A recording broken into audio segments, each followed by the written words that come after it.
Hello guys, അസ്സലാമു അലൈക്കും.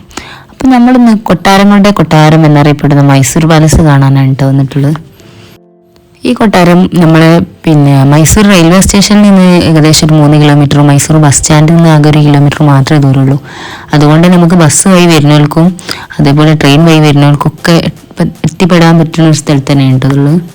മൈസൂരിൻ്റെ ഹൃദയഭാഗത്ത് തന്നെ ചുറ്റും കോട്ടൻ്റെ മതിലുകളാലൊക്കെ ഒരുപാട് ഏക്കർ കണക്കിന് സ്ഥലത്താണ് ഈ കൊട്ടാരം ഉള്ളത്. ഈ കൊട്ടാരം പണി കഴിപ്പിച്ചത് മൈസൂർ രാജാവായിരുന്ന രാജേന്ദ്ര വോഡെയർ 4-മനാണ് കേട്ടോ. വല്ലാത്തൊരോ പേരുകളില്ലേ.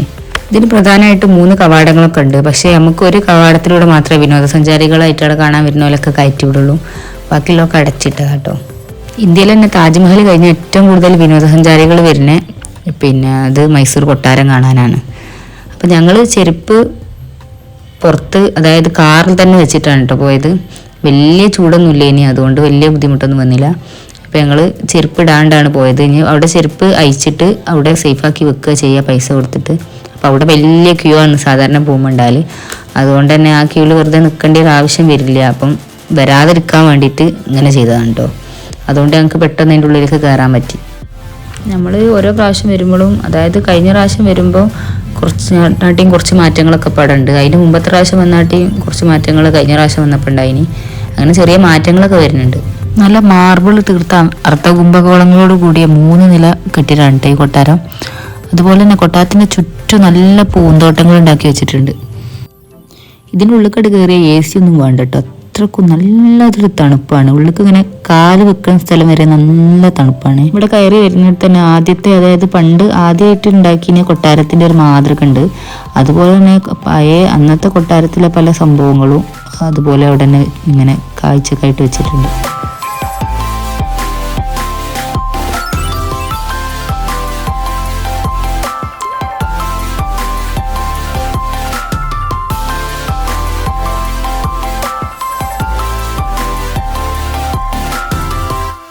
അതുപോലെ അന്നത്തെ ദസറൻ്റെ ഒരുപാട് ഫോട്ടോസ് ഇവിടെ കാണാം കേട്ടോ. ഈ ഫോട്ടോസൊക്കെ എന്ന് പറഞ്ഞാൽ അന്നത്തെ ഫോട്ടോസ് അല്ല, അത് ചിത്രം വരച്ചതാണ്. പക്ഷെ അന്നത്തെ ഫോട്ടോസ് തന്നെ ചിത്രം വരക്കുന്ന ആളുകളെ കൊണ്ടുവന്നിട്ട് ചിത്രം വരച്ച് ചെയ്യിപ്പിച്ചതാണിത്. ആ ചിത്രത്തിൽ കാണുന്ന ആൾക്കാരൊക്കെ യഥാർത്ഥത്തിലുള്ള ആളുകളാണ്, അതായത് മൈസൂർ അന്ന് ജീവിച്ചിരുന്ന ആളുകളാണ് കേട്ടോ.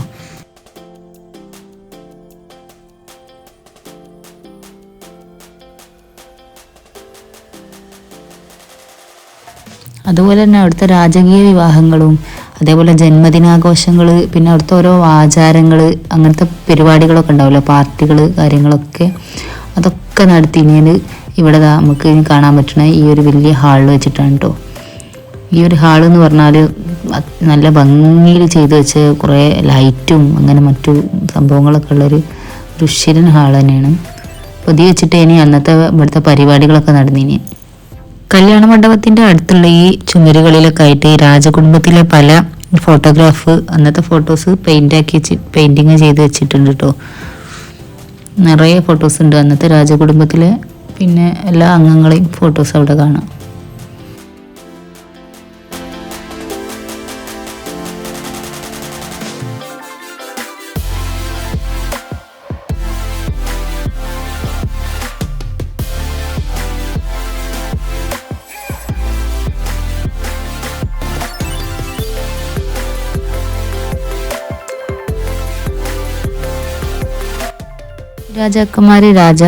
രാജ്യത്തിൻ്റെ വിവിധ ഭാഗങ്ങളിലൊക്കെ പോകുമ്പോൾ അവിടുത്തെ പ്രജകൾ ഉണ്ടാവുമല്ലോ, പിന്നെ അവിടെ വരുമ്പോൾ അവരെ സ്വീകരിച്ചായിട്ട് സമ്മാനങ്ങളും അതേപോലെ നിവേദനങ്ങളും കൊടുക്കും. അതൊക്കെ ഇങ്ങനെ പെട്ടിയിലാക്കി കൊടുക്കുക. ആ പെട്ടികളാണ് അവിടെ സൂക്ഷിച്ച് വെച്ച്.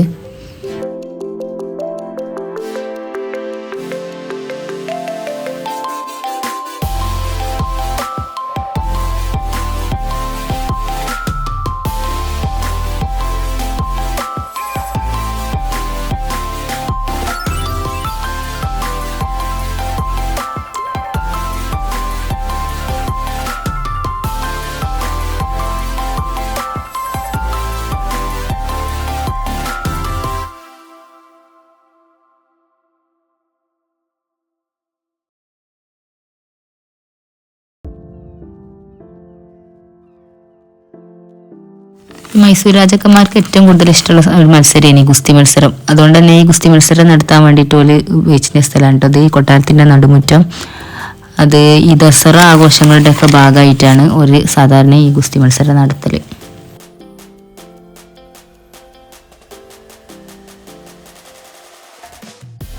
ഇവിടുത്തെ രാജാക്കന്മാരൊക്കെ കാണാൻ വരുന്ന വിശിഷ്ട അതിഥികളെ സ്വീകരിക്കാൻ വേണ്ടി ഉപയോഗിച്ചുകൊണ്ടിരുന്ന ഫർണിച്ചറുകളാണ് കേട്ടോ അവിടെ സൂക്ഷിച്ചു വെച്ചതാണ് നമ്മളിപ്പോൾ കാണുന്നത്. അതുപോലെ തന്നെ അതിൻ്റെ ഇടയിലൊരു മിറർ ഉണ്ട്. അത് ആ മിററിൽ നമ്മൾ നോക്കിയാൽ ശരിക്കും പിന്നെ ഒരു വികലമായ പ്രതിബിംബം, അത് എന്തൊക്കെ ഒരു കോലത്തിൽ നമ്മളെ കാണാം.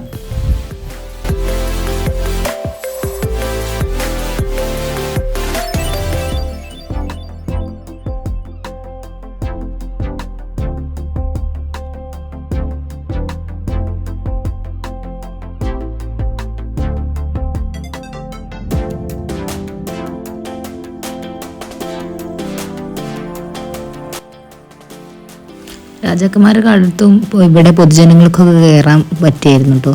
പിന്നെ ഇവിടെയുള്ള എല്ലാ ഈ കലാസൃഷ്ടികളുണ്ടല്ലോ ഇവിടെ കാണണേ, ഇതൊക്കെ രാജാവിൻ്റെ സ്വന്തം ശേഖരണത്തിൽ നിന്നാണ് കേട്ടോ, അതായത് പേഴ്സണൽ ശേഖരണത്തിൽ നിന്നുള്ളതാണ്.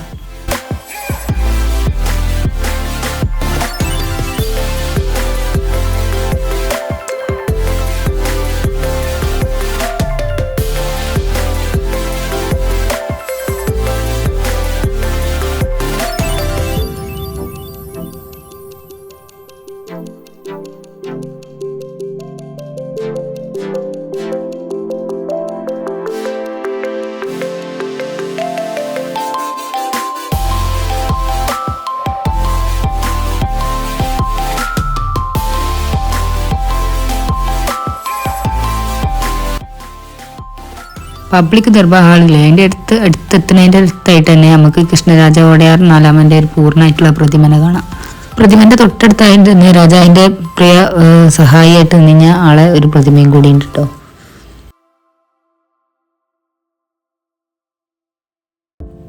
രാജാവിന് പൊതുജനങ്ങളുമായിട്ടുള്ള സംവാദത്തിനും പിന്നെ ഓലുമായിട്ടുള്ള കമ്മ്യൂണിക്കേഷനൊക്കെ വേണ്ടിയിട്ട് ഉപയോഗിച്ച് കഴിഞ്ഞ ഹാളാണ് കേട്ടത്.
പ്രജകളോടൊക്കെ സംസാരിക്കാൻ വേണ്ടി ഉപയോഗിച്ചിരുന്ന ഒരു ബാൽക്കണിയാണ് കേട്ടത്. ഇവിടെ നിന്നിട്ടാണ് രാജാവ് പ്രജകളുമായിട്ടുള്ള സംവാദത്തിലൊക്കെ ഏർപ്പെട്ടു. ബാൽക്കണിക്ക് മുന്നിലായിട്ട് ഈ കാണുന്ന ഈ ഒരു സ്പേസിൽ, അതായത് ഈ പ്രദേശത്താണ് പിന്നെ ഇവിടുത്തെ ഉത്സവങ്ങളും അങ്ങനത്തെ സംഭവങ്ങളൊക്കെ നടന്നുകൊണ്ടിരുന്നു. അപ്പോൾ നമ്മളെല്ലാവരും കണ്ടിരിക്കേണ്ട ഒരു സംഭവം തന്നെയാണ് കേട്ടോ ഈ ഒരു ഇതിവിടെ ഇനി ഒരുപാട് കാഴ്ചകളുണ്ട് കാണാൻ. കൂടുതലായിട്ടൊന്നും വീഡിയോ എടുക്കാൻ പറ്റാത്തതുകൊണ്ട് എടുത്തിട്ടില്ല. ഒരുപാട് സംഭവങ്ങൾ ഇവിടെ കാണാനുണ്ട്. അപ്പോൾ എന്തായാലും കാണാത്തവരുണ്ടെങ്കിൽ എന്തായാലും മസ്റ്റായിട്ട് കണ്ടോളി. ഒരു എന്താ പറയുക, അത്രക്കും സംഭവങ്ങൾ കാണാൻ നമ്മളിങ്ങനെ ചിന്തിച്ചിരുന്ന് പോണ പല സംഭവങ്ങളും അവിടെ കാണാൻ കേട്ടോ. ഇപ്പോഴും ഇവിടെ ഓരോ പണികളൊക്കെ നടന്നുകൊണ്ട് നിൽക്കുന്നുണ്ട്. ഇനി അടുത്ത പോകുമ്പോഴത്തേനും ഇതിനും ഒരുപാട് മാറാൻ മതി എന്ന് വിചാരിക്കണം. കാരണം ഇങ്ങനെ ഇവിടെ ഏറ്റവും പണിക്കാരും അങ്ങനെ സംഭവങ്ങൾ, ഒരു പള്ളിയൊക്കെ ഉണ്ടായിന് അവിടെ, അതൊക്കെ പഠിച്ചിട്ടാണ് ഒന്നും തുറക്കില്ല എന്ന് തോന്നുന്നുണ്ട്. അങ്ങനെ എന്തോ ഒക്കെ സംഭവങ്ങൾ മാറി മാറി വരുന്നുണ്ട്. അപ്പോൾ എല്ലാവരും ഞങ്ങളെ ചാനൽ സബ്സ്ക്രൈബ് ചെയ്ത് സപ്പോർട്ട് ചെയ്യട്ടോ. Okay, by.